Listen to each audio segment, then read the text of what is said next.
भाजपा प्रदेश अध्यक्ष ने किया उत्तराखंड की जनता का अपमान, लाखों आंदोलनकारियों की भावनाओं को पहुंची ठेस। जी हां, भाजपा प्रदेश अध्यक्ष महेंद्र भट्ट के द्वारा आंदोलनकारियों को माओवादी कहे जाने पर मूल निवास भू कानून समन्वय संघर्ष समिति ने ऋषिकेश के त्रिवेणी घाट में उन्हें बहस की खुली चुनौती दी, लेकिन भाजपा प्रदेश अध्यक्ष मौके पर मौजूद नहीं रहे।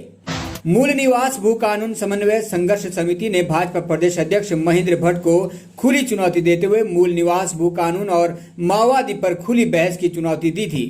ऋषिकेश के त्रिवेणी घाट में आयोजित कार्यक्रम में समिति के पदाधिकारियों ने भाजपा प्रदेश अध्यक्ष पर निशाना साधते हुए उन्हें अपनी जुबान पर लगाम लगाने को कहा है और सार्वजनिक मंच पर माफी मांगने को कहा है।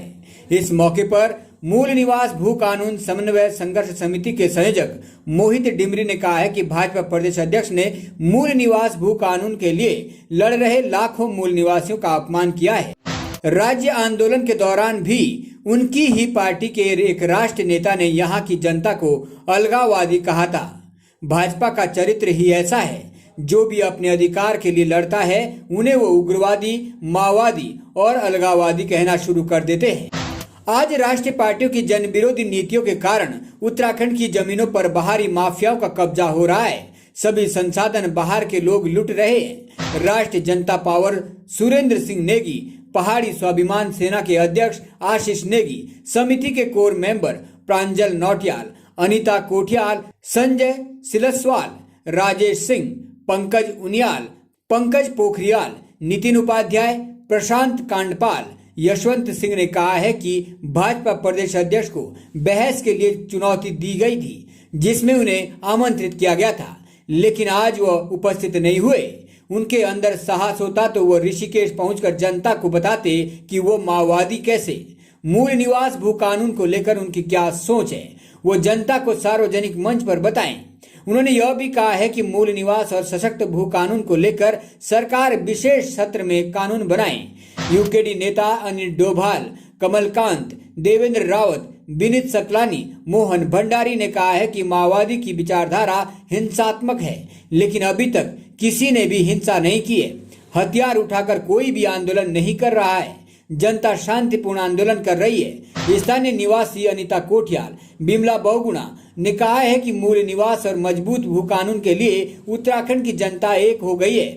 इसे बांटने वालों के इरादे कभी सफल नहीं होंगे। आज लाखों लोग मूल निवास स्वाभिमान आंदोलन का हिस्सा बन रहे हैं। सरकार को जनता की भावनाओं का सम्मान करना चाहिए। ऋषिकेश से डीसीपी न्यूज के लिए शिवानी चंद की रिपोर्ट। देखिए, हम लोग तो यहाँ जो हमारे लोग हैं उत्तराखंड के, उनके अधिकारों की बात कर रहे हैं और हम चाहते हैं कि जो भी यहाँ के मूल निवासी है उनके अधिकार अपने राज्य में सुरक्षित हों। नौकरियों पर उनका पहला अधिकार हो, यहाँ के जल जंगल जमीन पर उनका अधिकार हो। हर तरह के जितने भी संसाधन हमारे प्रदेश में, वहाँ पर मूल निवासी का अपना अधिकार होना चाहिए। ये तो हमारी मांग है।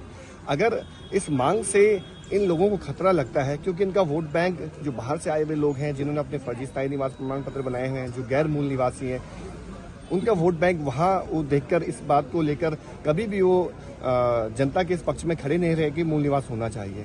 तो उनको इस बात की चिंता कि गैर मूल निवासी उनके हाथ से खिसक जाएंगे, वोट बैंक खिसक जाएगा, इसलिए वो उनकी बात कर रहे हैं। लेकिन हमारी स्पष्ट मांग है कि इस प्रदेश को हमें बचाना है, इसलिए हम जमीनों को बचाने की बात कर रहे हैं, इसलिए हम मूल निवास की बात कर रहे हैं। इसमें बहुत सारे पक्ष हैं, बहुत सारी चीजें हैं, लेकिन सरकार को यहाँ के जो मूल निवासी हैं उनके साथ खड़ा होना चाहिए, न कि गैर मूल निवासियों के साथ खड़ा होना चाहिए।